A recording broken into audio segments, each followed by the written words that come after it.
இன்னைக்கு நம்ம பார்க்க போகிற ரெசிபி குழந்தைங்களுக்கு ரொம்ப ரொம்ப பிடிச்ச பேன் கேக் தான். ஆனால் ஈஸியான மெத்தடில் 10 நிமிஷத்தில் செஞ்சிடலாம். செய்யலாமா? இப்போ ஒரு பவுலில் ஒரே ஒரு முட்டை ஆட் பண்ணிக்கலாம். இது கூட ஒரு 1/4 கப் அளவுக்கு மட்டும் சுகர் எடுத்துக்கிறேன். 1/2 கப் அளவுக்கு காய்ச்சி ஆற வச்ச பால் இதோட சேர்த்துக்கலாம். ஒரு 1/4 டீஸ்பூன் சால்ட்டு, 1 டீஸ்பூன் அளவுக்கு வெண்ணிலா எசன்ஸ், 1 டேபிள் ஸ்பூன் அளவுக்கு குக்கிங் ஆயில். இப்போ இதெல்லாம் ஒரு விஸ்கில் நல்லா விஸ்க் பண்ணி விட்டு மிக்ஸ் பண்ணிடுங்க. இப்போ இது கூட 1 கப் அளவுக்கு மைதா மாவு இதோட ஆட் பண்ணிவிட்டு பேக்கிங் பவுடர் 1 டீஸ்பூன் அளவுக்கு சேர்த்துட்டு இதை விஸ்கில் நல்லா ஸ்மூத்தான ஒரு பேஸ்ட்டாக நல்லா மிக்ஸ் பண்ணி கொடுத்துருங்க.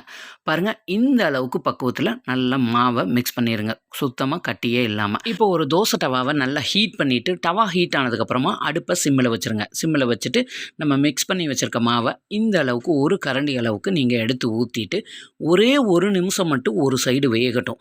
ஒரு நிமிஷத்துக்கு அப்புறமா இப்போ இதை நம்ம திருப்பி போட்டுடலாம். திருப்பி போட்டு இன்னொரு பக்கம் ஒரு நிமிஷம் மட்டும் வெந்தால் போதும். இப்போ வெந்ததுக்கப்புறம் இதை ஒரு பிளேட்டுக்கு மாற்றிடலாம். மாற்றிட்டு இதை ஹனி கூடவோ அல்லது சாக்லேட் சிரப் கூடவோ வச்சு குழந்தைங்களுக்கு கொடுத்து பாருங்கள். ஈவினிங் ஸ்கூல் விட்டு வந்தோடனே ஒரு 10 நிமிஷத்தில் இதை ரெடி பண்ணிடலாம்.